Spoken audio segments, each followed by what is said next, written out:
Dear Patriots, before the news starts, please subscribe to our patriotic channel by clicking the subscribe button. Give us a thumbs up to this video. Don't forget to leave your opinion below in the comments section. Share the news on Facebook and Twitter so you friends see it. Thank you. Steve Scalise just confessed the one prayer he said right after being shot. House Majority Whip Steve Scalise returned to Congress last week after spending 3.5 months recovering from a gunshot wound sustained from gunman James Hodginson in a crazed attack on Republican lawmakers.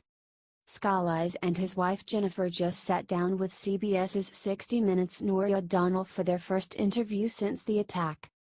During the interview, Scalise described in detail the fateful day of his injury, saying that at the time, "I knew I was shot. Didn't know how bad it was. You know, in a weird way, your body kind of goes numb. You know, as bad as the wounds were, and obviously I know now how severe it was. At the time, I guess my body had been shutting down a lot of the real pain. And I was just thinking about what was going on at the moment." He later continued. Scalise, "Well, when I went down, you know, my first instinct was to try to get away from the gunfire. So I started crawling. And you know that's when my arms gave out." O'Donnell, "And then what did you do?" Scalise, "At that point I just went into prayer. And it gave me a calmness. It was a weird calmness while I'm hearing the gunfire. You know the first thing that came to mind? I prayed, God, please don't let my daughter have to walk up the aisle alone. That was the first thing that came to mind." It is nothing short of a miracle that Steve Scalise was able to survive that day and walk into Congress 3.5 months later. Scalise's femur was shattered by the bullet, which also caused extreme internal damage. It is so incredible to know this man got to see his family again, and he can still walk his daughter down the aisle. Love Steve Scalise? Share this out 50,000 times. HDCBS News.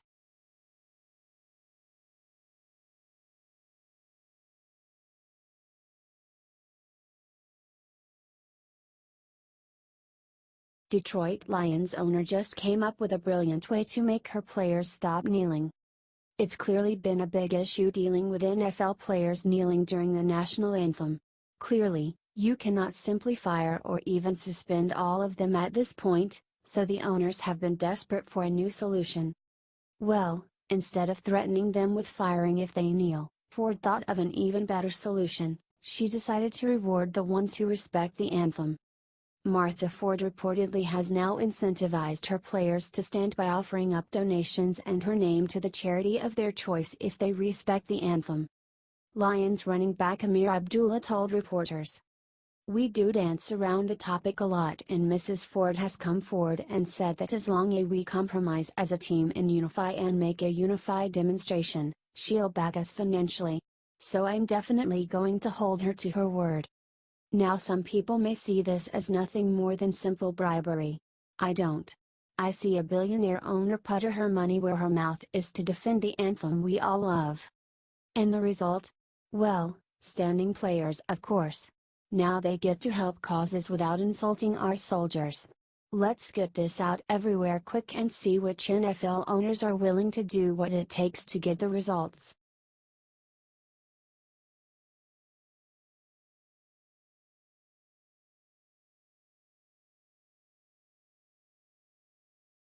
With blood drying on the ground in Las Vegas, Nancy Pelosi makes a sick move to go after our guns. Democrats in Congress are using the opportunity to push America toward new gun control laws. The leader of the House, Nancy Pelosi, wrote House Speaker Paul Ryan on Monday to ask for a new congressional committee that was dedicated to gun violence, according to Daily Mail. She then asked for the same thing 2 years ago following an Oregon community. The White House insisted today that today wasn't the right time to get into political debates about the massacre. Press Secretary Sarah Sanders called for a day of reflection, a day of mourning, a day of gratefulness for those that were saved. Pelosi wrote this following letter: "I urge you to create a select committee on gun violence to study and report back common sense legislation to help end this crisis. The bipartisan committee would make recommendations to prevent unspeakable tragedies such as the mass shooting in Las Vegas and to restore confidence in the safety of our communities. Today is a day for prayer, mourning, and love, but it must also be a day for action.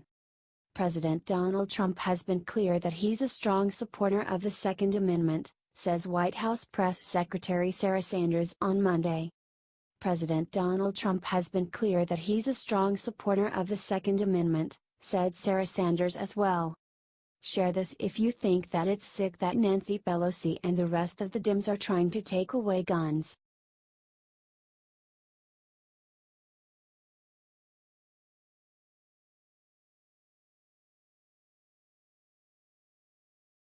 Lady Gaga and Julianne Moore just did something sick to take advantage of Las Vegas attack. People can't just be left alone to grieve for one day after national tragedy without a celebrity coming in and making it about politics. Entertainers Lady Gaga and Julianne Moore went on separate bizarre, nasty rants on Monday shortly after the horrific Las Vegas attack that left over 50 dead and hundreds injured. Gaga was responding to a tweet from Paul Ryan, which read, "America woke up to heartbreaking news from Las Vegas. We stand united in our shock, our condolences, and our prayers." Another call for gun control and then calling the incident terror.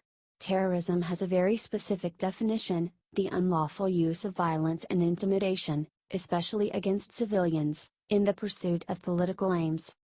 The operative word here is political aims. Maybe she should go to the police immediately and tell them what she knows that they don't, because right now, we do not know the motive of the attack. We do not know what the political aims were, or if there were any political aims at all. Julianne Moore took it up another notch, mocking those offering thoughts and prayers by retweeting human rights advocate Greg Hogbin. Julianne Moore is an ardent anti-gun activist, and Lady Gaga signed a petition urging stricter gun laws in 2014. Celebrities make gun control seem so simple, but it is anything but simple. France has extremely strict gun control and they have mass shootings, including the horrific 2015 attack in Paris that left 137 dead and over 400 injured. Chicago has tough gun laws but has one of the highest gun violence rates in the country. When celebrities just come out of the woodwork to demand gun control after these horrific attacks, they show blatant disrespect for the victims and an almost sickening opportunism. The Las Vegas attack was a tragedy on a massive scale that will take weeks, if not years, to fully comprehend. While the authorities are still sorting out what happened, what is so wrong with simply praying for the victims, for their families, and the officers in charge of understanding this crime, and save the politics for another day? HT Daily Mail.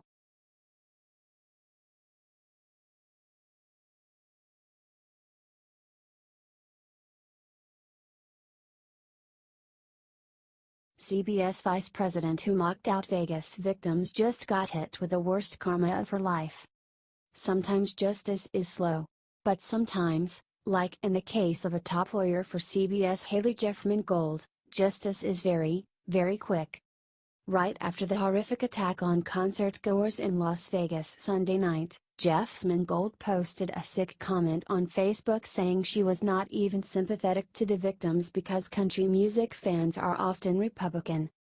Luckily this time her employer wasn't going to take it. A CBS spokeswoman said Jeff Mangold, who was with us for approximately 1 year, violated the standards of our company and is no longer an employee of CBS. Her views as expressed on social media are deeply unacceptable to all of us at CBS. Our hearts go out to the victims in Las Vegas and their families. Bye. The ex-lawyer wrote an apology later Monday night, saying, "Earlier today I posted an indefensible post in a Facebook discussion thread concerning the tragic Las Vegas shooting, a statement I sincerely regret. I am deeply sorry for diminishing the significance of every life affected by Stephen Paddock's terrorism last night and for the pain my words have inflicted on the loved ones of the victims. My shameful comments do not reflect the beliefs of my former employer, colleagues, family, and friends. Nor do they reflect my actual beliefs. This senseless violence warrants the deepest empathy. I understand and accept all consequences that my words have incurred." Jeff Mangold's lawyer also put out a statement. In the last few hours, my client, her family and friends have been bombarded by online death unimaginable in quantity and detail. We beg people to show love and support to survivors and loved ones, in Las Vegas and their own lives, instead of creating more violence. Her lawyers has a point: there's no need to harass this woman. She said something truly appalling, her employer found out, and now she's paying the price by losing her job. These leftists are really sick sometimes, but we're not going to let their hatefulness prevent us from being compassionate and kind, and we're going to show them how real Americans act by being kind to the victims' memories and keeping them in our thoughts and prayers. Share it out if you agree. HT Fox News.